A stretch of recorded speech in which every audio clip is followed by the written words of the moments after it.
बस्तर के नगरनार इस्पात संयंत्र के लिए जो निजीकरण की प्रक्रिया प्रारंभ हुई है, उसके विरोध में आज हमारी पार्टी ने बस्तर बंद का आह्वान किया और बस्तर बंद को जो जन समर्थन मिला है, ऐतिहासिक जन समर्थन, उसके लिए मैं समस्त बस्तरिया वासियों का बहुत बहुत आभारी हूँ।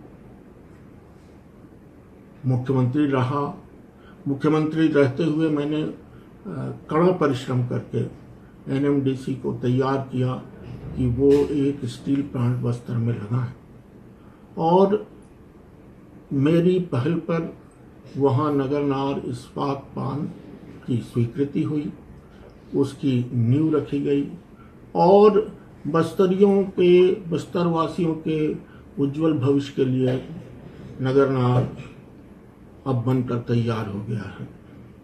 और उसकी स्थापना के बाद बस्तरवासियों में बड़ी उम्मीद जागी थी। और अब दिल्ली ने जो फैसला किया है, मोदी जी की सरकार ने जो फैसला किया है, रमन सिंह जी की सरकार ने जो फैसला किया है, उसके कारण बस्तरवासियों को छला जा रहा है, धोखा दिया जा रहा है, विश्वासघात किया जा रहा है।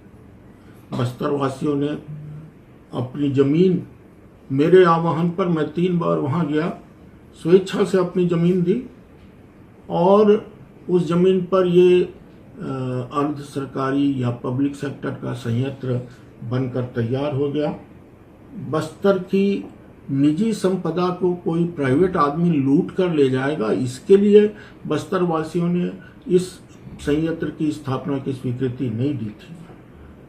15 साल में मुख्यमंत्री डॉक्टर रमन सिंह जी से कहना चाहता हूं, आपने बस्तर में एक भी उद्योग लगाने की कोई पहल नहीं की।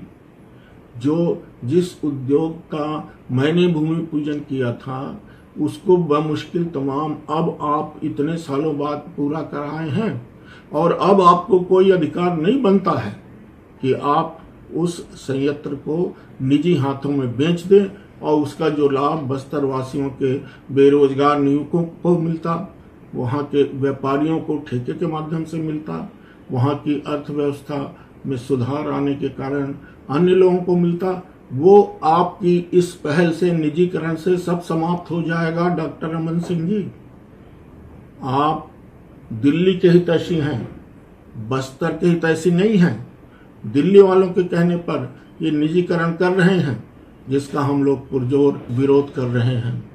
जमीन मेरे बस्तर की, लोग अयस्क मेरे बस्तर का, नौकरी मेरे बस्तर वासियों को ना देकर अब आप बाहर से लाएंगे, आउटसोर्सिंग करेंगे और दूसरों को नौकरी देंगे। मैं बार बार कहता हूं, हमारे छत्तीसगढ़ की जो संपदा है, जो खनिज है, जो नैसर्गिक संसाधन है, वो उसका उपयोग हमारे लोगों के लिए होना चाहिए। उसके माध्यम से हमारी छत्तीसगढ़ महतारी, हमारी धरती का शोषण नहीं होना चाहिए। और आपके रहते इन 15 सालों में सारे संसाधन, सारे खनिज बाहर के लोग लूट कर ले जा रहे हैं, आपको कोई चिंता नहीं है। एक बड़ी मांग इसी बारे में हमने कई बार कही है कि एनएमडीसी का सारा खनिज तो हम लोग निकाल रहे हैं, सारा खनिज तो हम बेच रहे हैं, उसका मुख्यालय हमारे यहाँ नहीं करके हैदराबाद में क्यों किया गया है? रमन सिंह जी, अब ये नहीं चलेगा।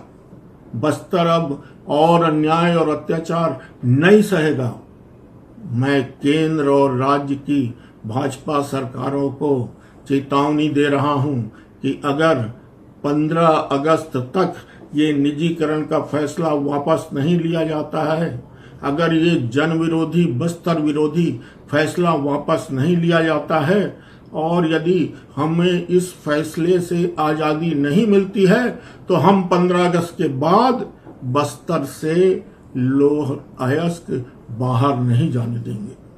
मैं अपने बस्तर वासियों को आश्वस्त करना चाहता हूं कि जनता कांग्रेस छत्तीसगढ़ का एक एक कार्यकर्ता रेल पटरी पर लेट जाएगा बस्तर के लिए अपनी जान देने को तैयार रहेगा, सीने पर गोली खाने के लिए तैयार रहेंगे, पर हम नगरनार स्टील प्लांट को निजी हाथों में नहीं बिकने देंगे।